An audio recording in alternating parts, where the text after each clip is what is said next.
Good evening. This is the Community Preservation Committee meeting for August 12th, 2020. At 5:30, it's a remote meeting on GoToMeeting. So Pat, please read the following announcement.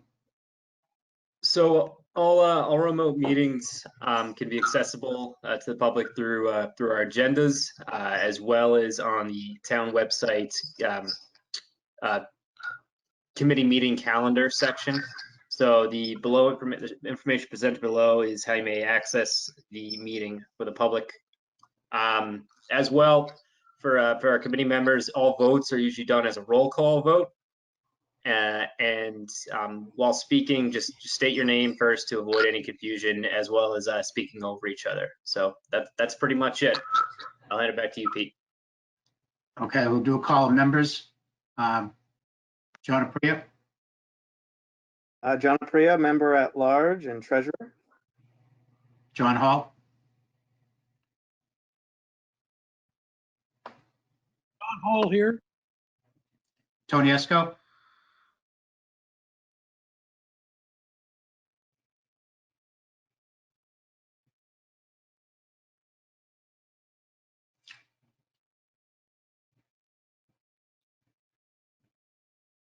Uh-oh. Tony, turn on your mic. Your mic's on. Do you have something blocking your mic, Tony? We can hear you squeaking a little bit. My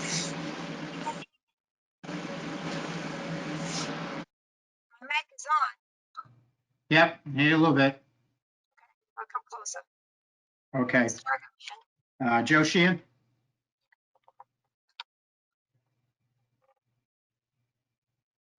It looks like Joe Sheehan left. I'm not sure if he's having technical difficulties. Yeah, he's there and then. How many needed for a quorum? We need Joe. Joe, come back to us. We need 5. Yeah, and Joe will be the fifth. Let's see about trying to give Joe a call. Dropped off.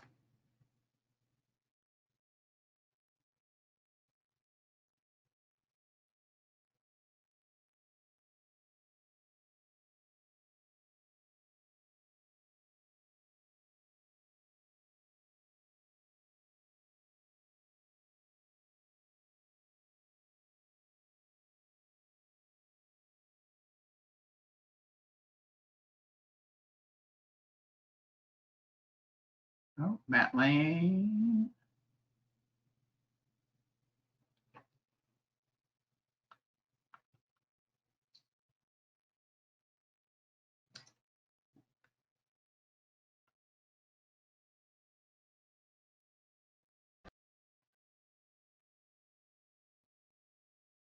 Joe Sheehan.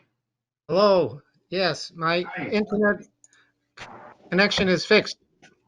Okay, we're just doing roll call, so Okay. counted for.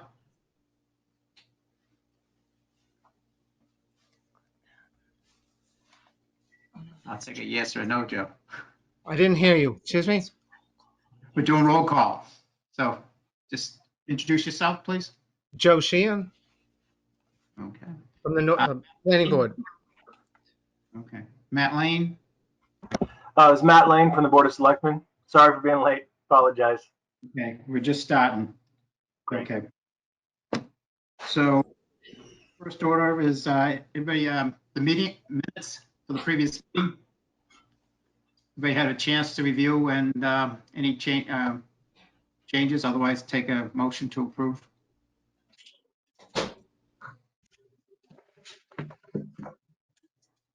Just raise a hand. John Hall. Motion to approve.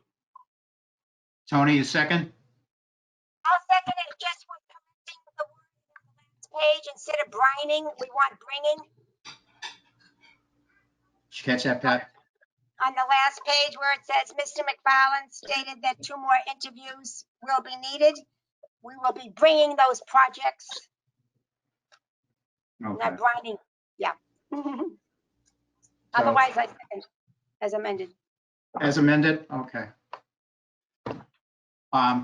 So no discussion after that. So motion to approve, roll call, John Aprea, Monapriya, aye. John Hall, John Hall, aye. Tony Esco, Aye. Joe Sheehan, Aye. Matt Hall, Matt Lane, Jesus, here we go again. No worries. Matt Lane, aye. I know two Matt Halls, so I just, for some reason, it's just getting me. Okay, so approved unanimous. Second item is we have Travis Farley from the Rec Department to explain his to present his two proposals before us, the pool assessment and the updates on Murphy Field basketball court. Travis, it's your, The court is mine, no pun intended. yeah, well, more than one way. How's everybody doing tonight? Good thing. Do you want me to start with any one, or does it really matter? Why don't you do more of the newer one? The pool? Pool study, yes, proposal. Yes. So this initially started out as a rec feasibility study as a whole. And then as we kind of thought through it more, especially with everything with Father Mac's pool and the condition of the bathhouse and the pump room, we thought it might be a better fit if we decided to make it a pool feasibility study. As of right now, we have a pool feasibility committee that is exploring all options as far as what we'll do for the future of our two seasonal pools in Norwood. Obviously, the large investment the town made for Haas for the bathhouse, we'd be looking at maybe the pool itself, but Father Mac's, we're looking at what do we do with the bathhouse and the pump room that's below deck. Both are in pretty rough shape, obviously not ADA compliant, not accessible, can be a real pain to get in and out of, and it's definitely surpassed its useful life. So the proposal that you see in front of you right now is basically an engineer firm, an architect firm has given us a price to do a total pool assessment study. So they'll be looking at usage, they'll be looking at the facility, they'll be looking at options for us and how much those options might cost, whether that be making Father Mac's a spray park or renovating or redoing the Father Mac's bathhouse, making that investment.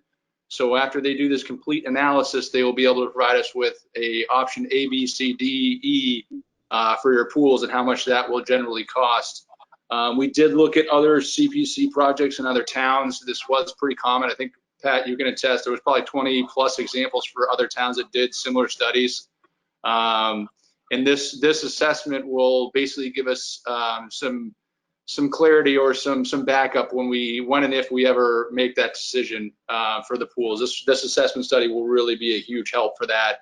And it'll make sure we make the right decision for the residents and we make the right decision for the town.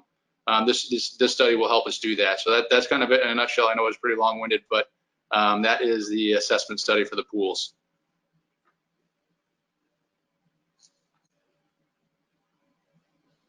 Any questions? Just raise your hand so I know who wants to go. John Hall?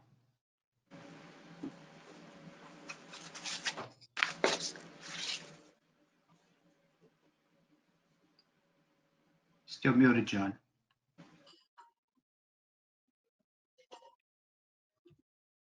Sorry, I was looking to see if I had the documentation Travis was referring to. I guess I didn't take note of it when it came in, but the one question I know I have is, what's the dollar figure on it? So I only had one architectural firm give us an estimate right now for that complete assessment. Right now, the assessment that I have for the one architectural firm that was a very reputable one and has done numerous studies like this before, and I've talked to other rec departments who have used them in a similar capacity, was $59,500 for that assessment. I know the dollar amount sounds like a lot, but if you're talking about a multi-million-dollar project at the pools, you want to make sure you're doing the right thing. And I think we put a contingency in, which rounded the application up to 70, based off if we go out to bid and one comes in higher than the other, just to give us a little bit of wiggle room. But it could be 60, but we put in for 70, so just to give us a little bit of wiggle room if we look at other vendors. Yep. Pat?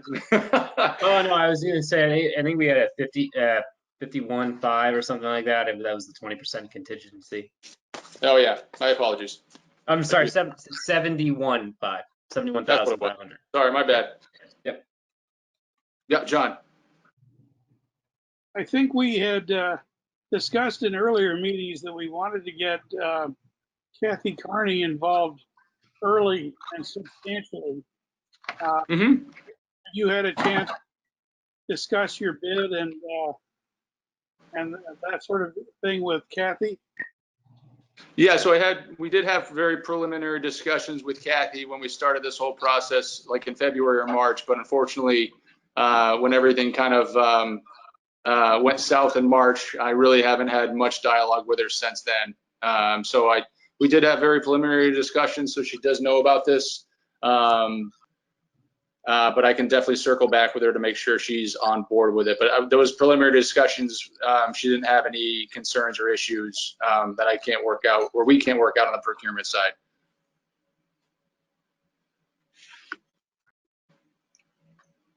Okay, anybody? Oh, I have one question. What's the age of these?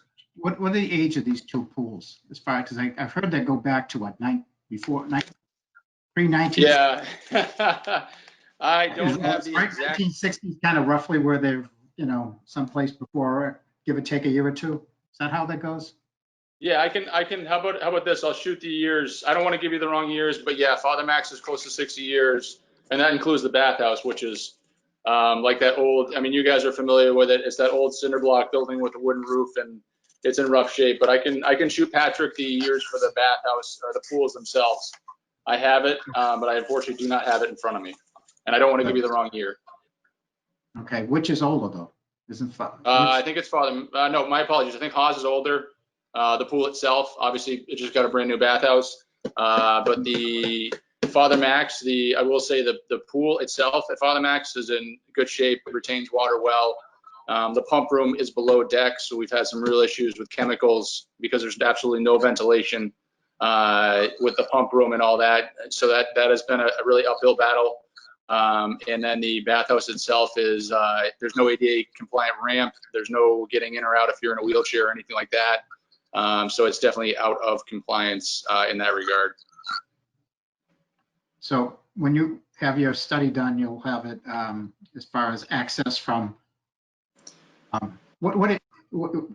since there's really no handicap, but there is an access road that goes around the back of the pool. Can someone handicap access from that road, or is it still kind of? Yeah, I think part of the study and part of the proposal that if we decide to revamp Father Max, which I'm hoping we do, well, part of that study, and if we do come back to the CPC for funding, we'll be making that pool more accessible for anyone that has those issues. I would hope to have some sort of walkway, because right now there isn't. I mean, if you're going down to Father Max in a wheelchair right now, there's nothing. You're going on a grass field, and it's not exactly the best fit. So that's something I would really, if we invest in the pool at Father Max, I would really like to make that pool far more accessible than it is right now. Okay, John Hall. Travis, if you find out that the cost for revamping Father Max is really high, would the study give us some insight into whether we should consider dropping back only having one town pool? Yeah, that will be one of the options, I'm sure. I think the options they'll look at would be, and again, they'll look at the use. They'll look at the dollar, how much each aspect or option will be, and they'll recommend further action or what the proposed action would be.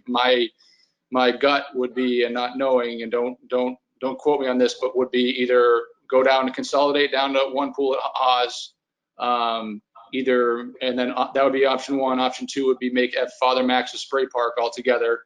And option three might be revamp the bathhouse and pump room at Father Max.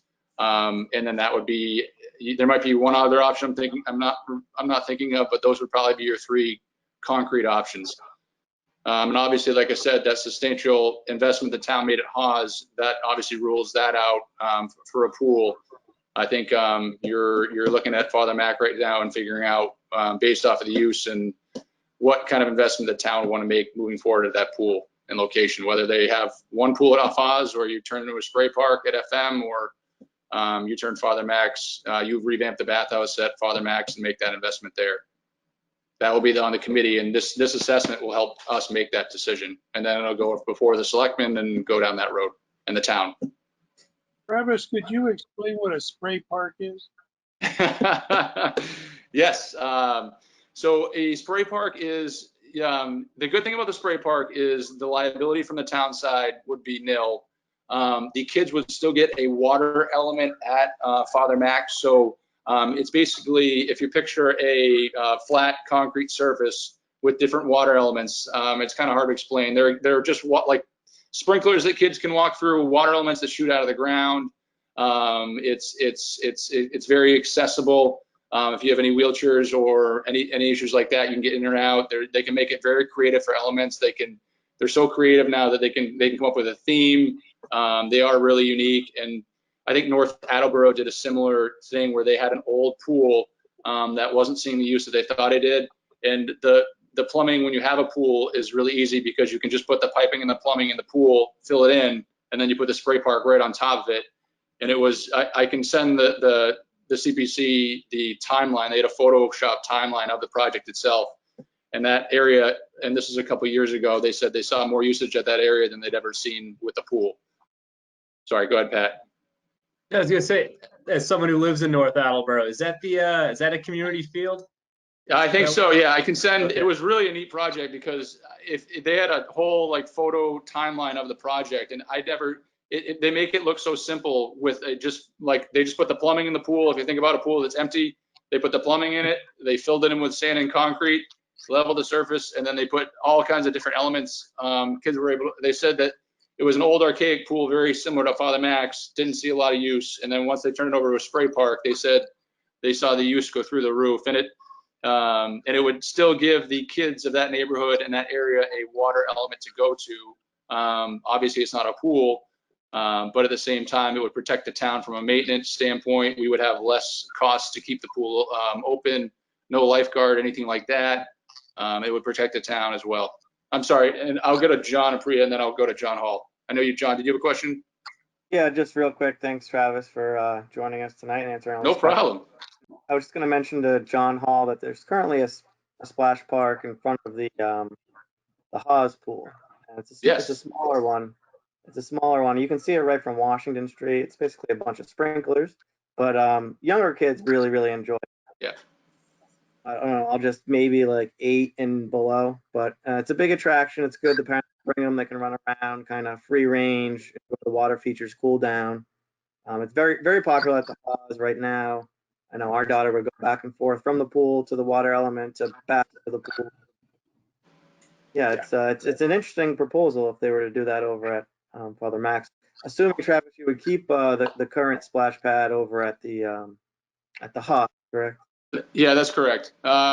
Depending on, and again, I'm not an expert. This architect firm could come in and come up with a fourth or fifth option that I'm not aware of. I know that we had toyed with the idea of, and again, this isn't like concrete or anything like that.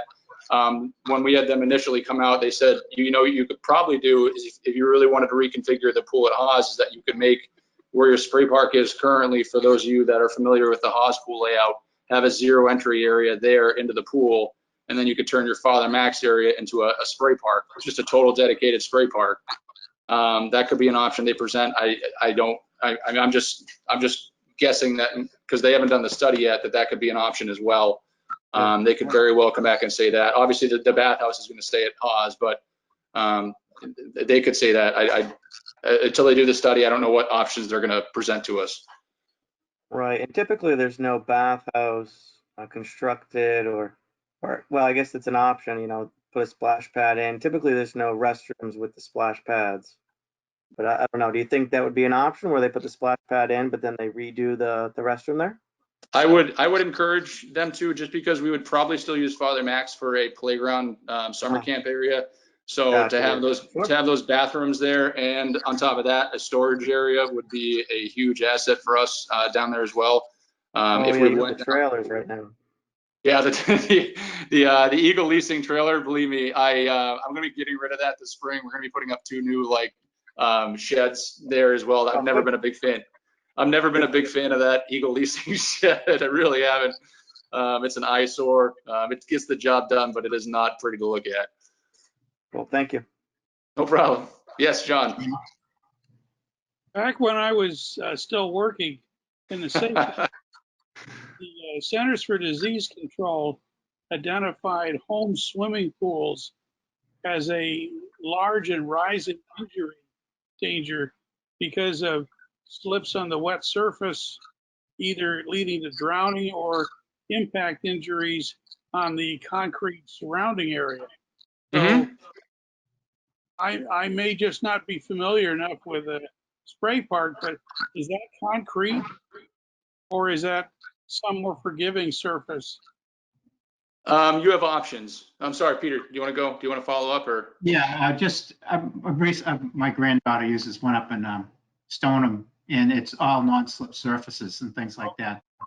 So they make it, it's not a, you know, coated surface. It's kind of like, it's very good because first time she was on it, she was barely walking. So, you know, so it's a very steady surface that, you know, it's not as hazardous as you know, the old painted concrete surfaces where you take your life in your hands and you're, you know, flying once you know, try to stop. So, there are some great practical surfaces and very appropriate surfaces for spray parks now. Yep. And actually, Mr. Lane just came over and discreet. John, anything else? Matt will be joining us on the committee as well for the selectmen. So we'll be welcoming him aboard hopefully at the end of August. We're big users of your pools. Yeah, so it should be it's going to be an interesting process. I'm really interested to see what they have to say. I think it's a good investment because it's really going to tell us what we need to do. Yeah, Matt. Oh, sorry. Joe, go ahead. Sorry, I think you were before. I just had a question. You said you wouldn't have any lifeguards if you just did the spray park, but you probably would have someone for some sort of supervision or someone from the park. You said you have a camp there during the summer. Is that what you would do? Is just have one person responsible, or how does that work? Yeah. So ultimately, if we had bathrooms there and storage there, ideally, I'd like to have at least one person there just supervising, making sure there's no incidents or issues there. And obviously, going from a Father Max pool where you have 6-7 guards at all times on, you have a gate attendant, chemicals, water. Obviously, keeping one person on at a spray park is going to be a significant drop in budget. So yeah, so that would be what I would like to see done if we went that route. Thank you. Yeah. Thank you. So Travis, does the analysis, will that give pricing options? Yeah. Those are going to be estimates, right? Because they're not based on any drawings or things like that. They will give us some renderings, not like 3D like architectural drawings, but they'll give us some renderings about a general idea of what those options would be, along with estimates for cost, what you're looking at for pricing. Okay. And then based on that, is the assumption that something like a spray park would be considerably lower in cost than a rebuild? Yeah, that's correct. I don't, again, don't quote me on this, but I think for a new bathhouse, you were in the neighborhood of like 1 million or 1.2. And I think for a spray park based off of what North Attleboro did, you're probably looking at like $250,000. Okay. And again, please don't quote me on that. That is just, that was a couple years ago too, so it might have even been more than that now. And there might be some aspects about the North Attleboro project that I'm not thinking of, but that's probably in the neighborhood of what it might be. And do you know if there are existing any plumbing issues or anything over there at Father Max that? No, if the only plumbing issues that I foresee is that if you do invest in Father Max, and again, I'm not a plumbing expert. This is just something I foresee. Right. If you did invest in the pool and decided to put a new bathhouse down there, we would ask that the pump room be moved above deck, just because right now it's below deck, so there's no ventilation. So if you think about the chlorine and chemicals, eats all the metal. So that's like we have filters and tanks down there. It's just not safe either for the maintenance kids that work down there. They go into it at time because God forbid if anything were to happen. It's just not a good setup. And if you're going to invest in that pool itself, I would encourage the pump room to be moved up. So that might be a plumbing issue. But the infrastructure's there. Yeah, all the infrastructure's there. Yeah, you shouldn't. The pool itself retains water well. We don't lose any water in that pool at all. It would just be the bathhouse and the relocation of the pump room. And again, I'm not an architect that can come and say something completely different. It's just something that I've noticed during my time here. Great, that's helpful. Thank you.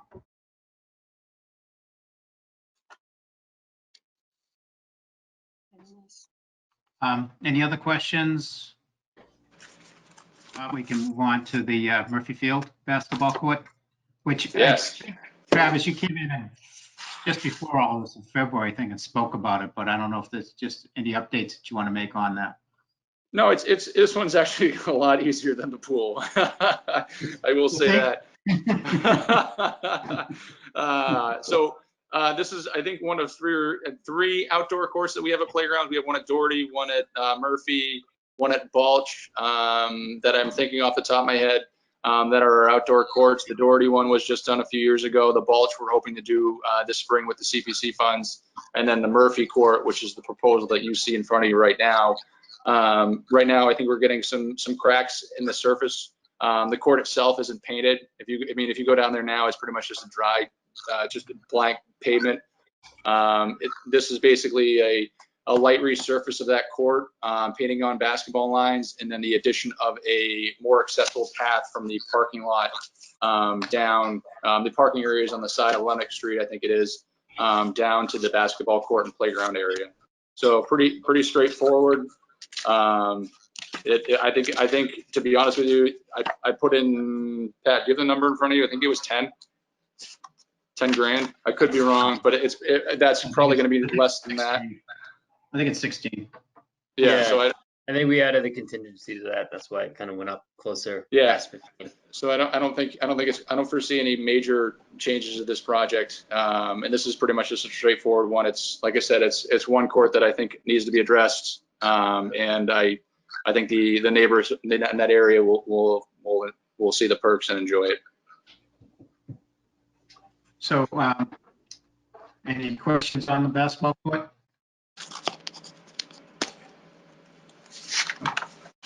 Charles, before I let you go, we had the ribbon cutting for Bond Street, so that project is completed. Yes.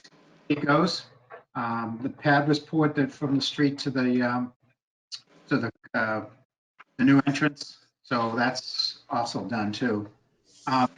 What about the Balch? I know this pad's been poured at the playground, but I don't know if anything else been done since. Yeah, go ahead, Peter. Sorry, I didn't interrupt. No, I'm just saying the trees were cleared, and then there's like a half dozen concrete pads that have been poured, and that's the last I've seen it. That was last week. I don't know if this. Yeah. Thank you for bringing that up. I appreciate it. First of all, thank you again for Bond Street and allowing us to do this project. I tried to hammer home, and Peter, thank you for coming on Saturday. I tried to hammer home with MCM how CPC has been such a positive impact in Norwood. And thank you to the residents for voting for it. It allows us to do stuff like this, the Bond Street project. So Thank you again for allowing me to go through this process with you. I appreciate it. Lower Balch, circling back to that, obviously we're not moving as fast as we had hoped because of, for obvious reasons. Like Peter said, we were able to take out that playground, which I think you guys were all aware of. The storm that we had at the end of June, we were anticipating keeping all those, I think 4 of those trees down there, very mature trees. We wanted to keep them as much as we did. We lost 1 during that storm at the end of June, actually fell down on the bleachers and the fence. And at that point, we had the tree warden go down and Mark Ryan go down. And we came to the conclusion that one was probably about to go. We came to the conclusion it might be the right decision to have them removed. We are going to plant 6 new trees in that area. So we add 4. We're going to add 2 more to that area just to add more trees. I know Deb Holm would be proud. But we are gonna add some trees to that area. We have the pads poured. We have the nature classroom in hand. I'm hoping to get that out there maybe we're gonna get that out there in the spring. And then what we need to do in the spring and what we're going to be doing with Kathy Carney is we're gonna be resurfacing that basketball court, and we're gonna be resurfacing the this old skate park and making it that futsal outdoor hockey area. And then we are going to be working on the handicap ramp in the spring as well. It's going to be, I'm really excited about the project. I think it's going to be a total transformation in that area. And I think it's really going to complement that walkway we do along the river very, very well. I'm actually really excited to see how that turns out. I think the neighbors are going to like it. I think you're going to see more people down there. And I think the neighborhoods are really going to like it. It's just, I wish we could get it done. I wish we could have had it done by now, but it's just with the pandemic and everything going on, it's just been, every procurement's been tied up, rightfully so. So that's kind of an update. I know it's pretty long-winded, but that's the update with the Balch. Any questions from the committee? Other than that, we can let Travis say goodnight. Again, thank you very much. I appreciate it. Like I said, it's an awesome thing for the community. You guys are doing a great job. Yeah, Travis, we'll have the public hearing on September 23rd, so you're invited. I will be there. All righty, thank you. Good night. Thank you, guys. Pat, do you have something to add with your hand up? No, I was waving. But, oh, okay. One way is enough. One way is enough. 2 means you want to talk. So back to the agenda.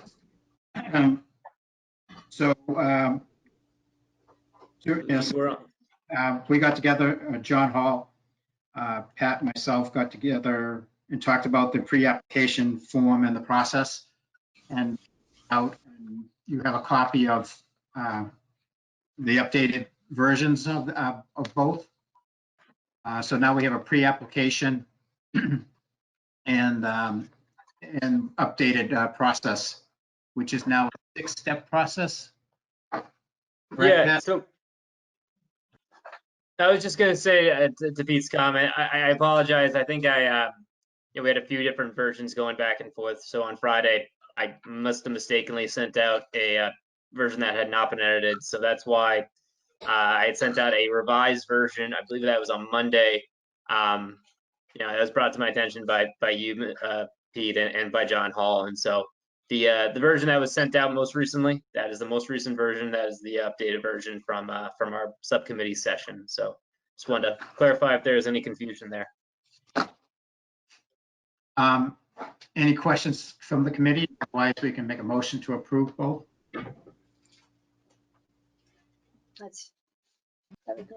John Hall? I move approval of the form and process. No. And Joe Sheehan seconds it? I second that. Okay. Any discussion? John Hall? I think it's come together very well.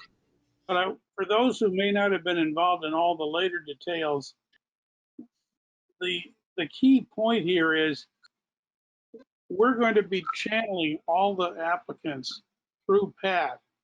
Pat will be the person who figures out what we need to get in the way of information and approvals from whom, in order that the people show up at our desks with complete and comprehensive proposals. And I think that applies even to people who made proposals before, who've had things that supported and everything. Everybody will benefit by following that kind of discipline. And I hope those of you who are close to people who have made proposals in the past and may make proposals in the future will be sure that that word gets back to them so that their proposals come in just as strong as the new people who are hearing about this and the way things are for the first time. Thank you, John. Anybody else, questions or statements? Seeing none, I'll take a call to approve. Roll call. Start with John Apria. John Apria, aye. John Hall. Aye.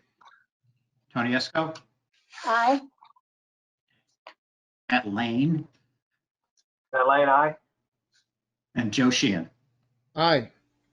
Okay, all approved, unanimous. And so Pat will put that up on the website, and starting September 1st, people can start putting pre-applications in, and our quarterback will be Pat. So, okay. Let's see, next item on the agenda is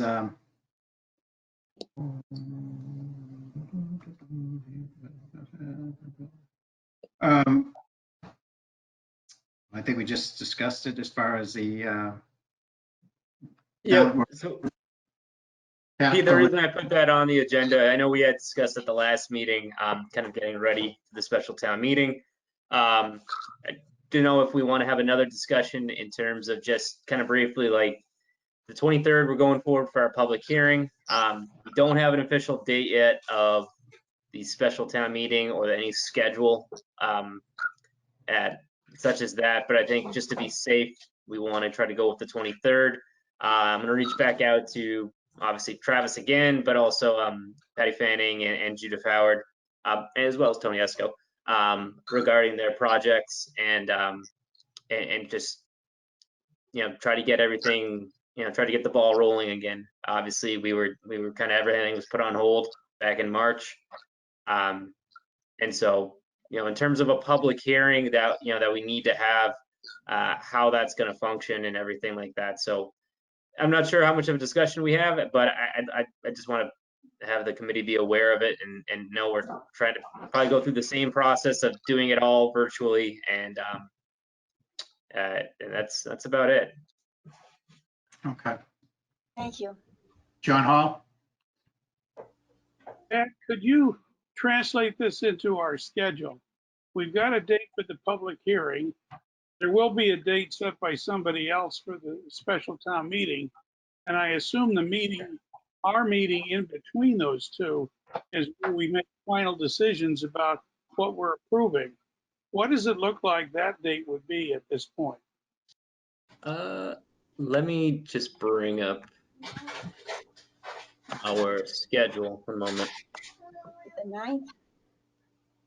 7, yeah.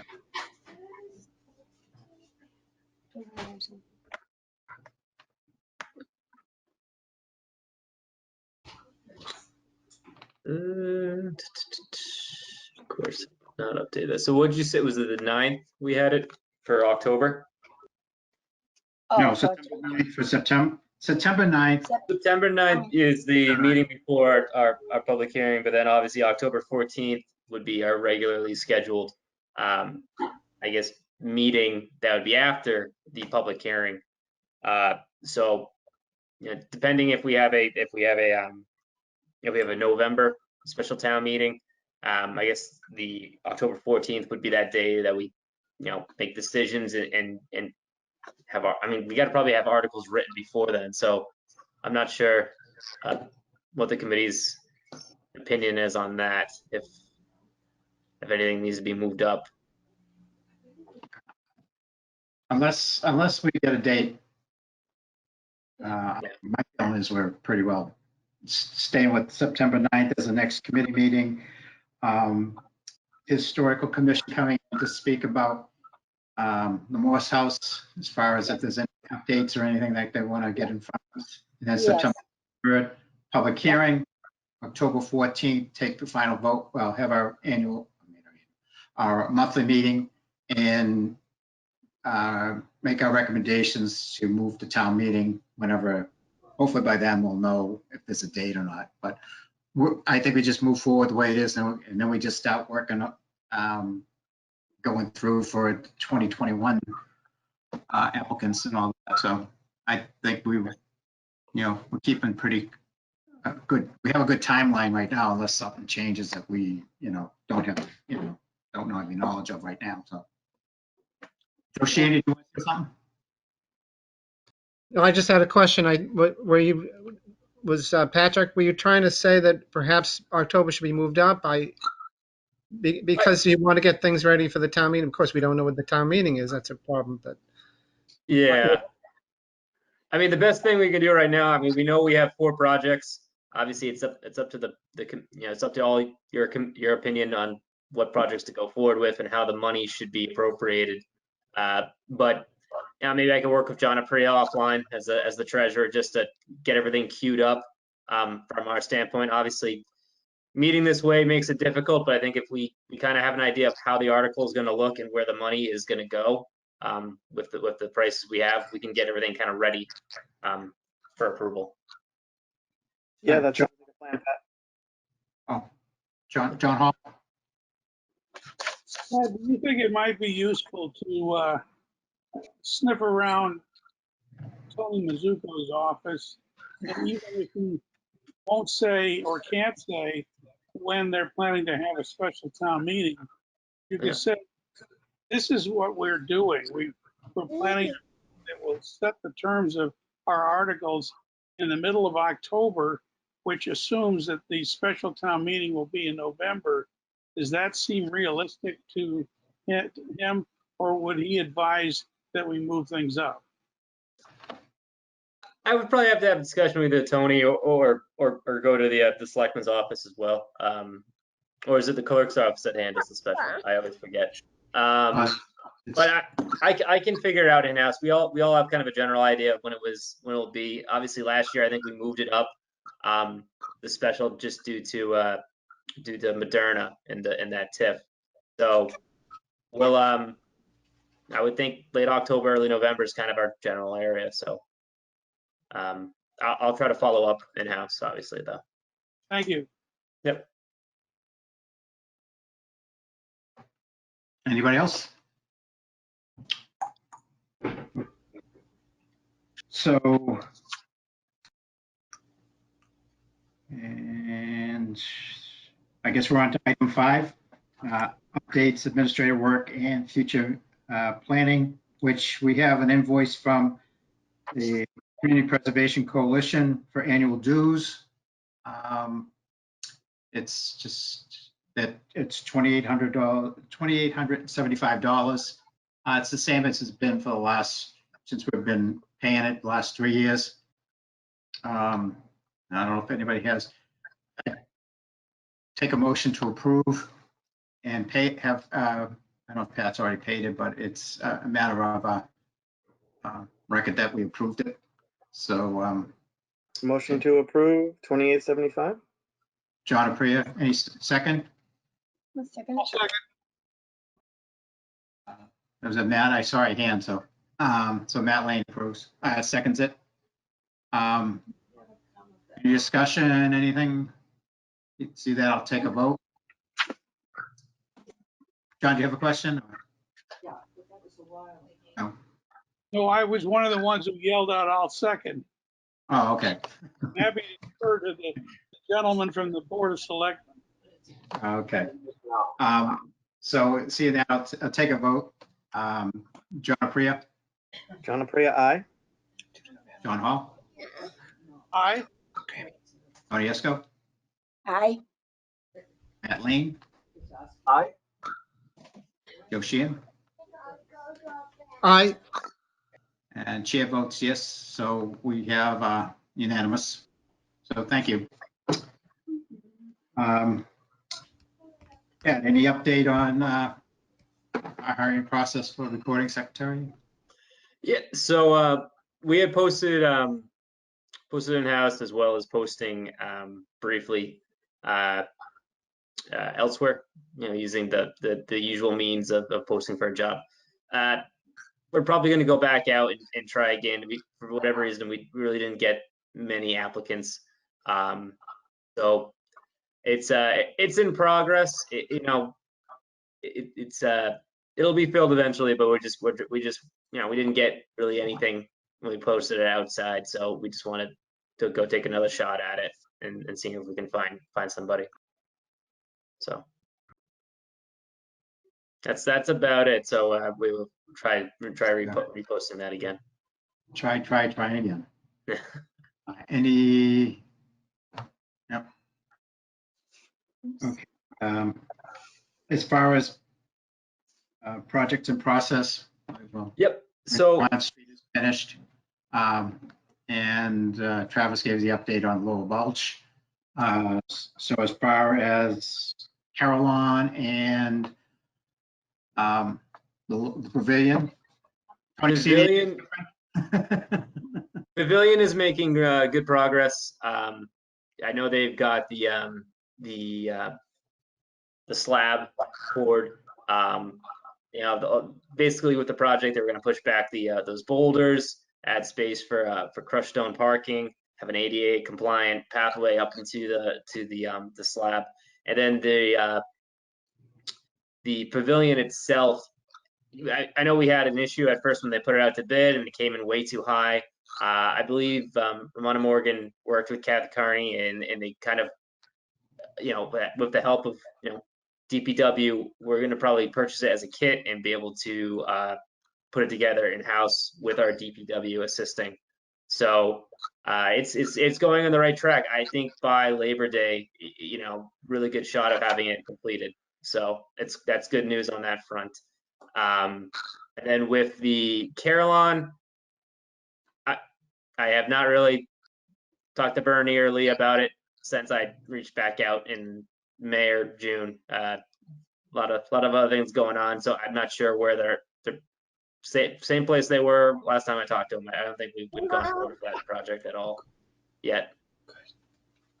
I did talk to Bernie. Bernie was at the ribbon cutting for Bond Street, and I asked him about it. He said that they're having the scope of work being done for the painting inside the what do you want to call The it? tower. The Yeah. housing. So they are getting some things done, but it's still it still needs to be as far as the actual work on the maintenance of the Carillon. I don't know what that is. So as far as that goes, unless Joe Grilly was the only one else that was falling in on that, but I don't know. Yeah. So And I know they're still doing their. Lee Leach has been hiking. He just finished the northern part of the Appalachian Trail, and he was at, he did his ascent to, forget that last, the mountain that ends at, but he did it. So he's happy with the results. So Well, that's okay. good. It's only summer once. You gotta hike when you can hike. Yeah. So as far as goes, that's up to date on all the projects. Anything else anybody wants to bring up? Otherwise, we can adjourn. Just one. Tony, please.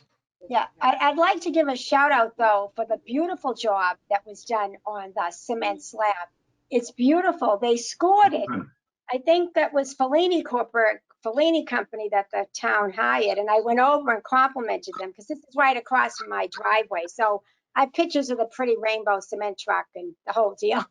But it's scored so that it looks like patio paver blocks. It's absolutely lovely.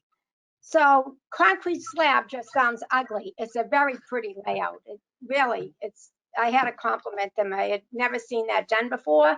Whatever tool it is they use to score it that way into patio blocks, it's lovely. So I'm looking forward to when it's finished. But nice job, really. Thank you for that update. Pat, did you have Just very minor. I know usually around late August, early September is our kind of the back end reporting work with the DOR. I haven't talked to town accountant Tom McQuaid, but I'll check in with him tomorrow. Just I know we have the CP1 and CP2 documents, and then the CP3 is the basically sort of the reporting of the projects. I've done that since we started, and you know, that's due on the 15th. So I just wanted to let you know that will get done. We've since I reported last, I think all we've done is, you know, we bought the Saint lot, and so I can always check in with them just to see. Obviously, we have potentially 4 projects coming in again, so it's one of those things. I'll just double check with the coalition to see whether those get recorded this time, or if I end up having to wait until next year to record any projects that come in through the fall. Just because the timing wise doesn't really add up, but it will get done. okay? Thank you, Pat. I think all we've done is buy the Saints lot. It's sort of like President Jefferson saying, all we've done is buy this thing called Louisiana. Yeah. Well, it's the one project. Yeah. No, you're right. It's good. So, Okay. and we will get going with that once we have our new conservation agent / environmental planner. I know this isn't really about CPC, but we've made a decision there, hiring a woman named Holly Jones. She's the current conservation agent in Uxbridge. She comes with a few years of experience being there, and then a bunch of years as an environmental scientist. She's officially starting on September 1st. So we're looking forward to getting going with her, both in our department, and then obviously she'll be, you know, the main person behind the scenes with the Saint Lot park study. So. Good. Yep. Okay. With that, I'll take a motion to adjourn. John Hall, second. Tony? Yep. Second. Okay, roll call. John Apria, John Apria, aye. John Hall, Tony, Aye. Matt Lane, Aye. Joe Sheehan, Aye. and the chair votes yes to adjourn. So our next meeting will be September 9th, 5:30, go to meeting. So everybody enjoy the rest of the summer.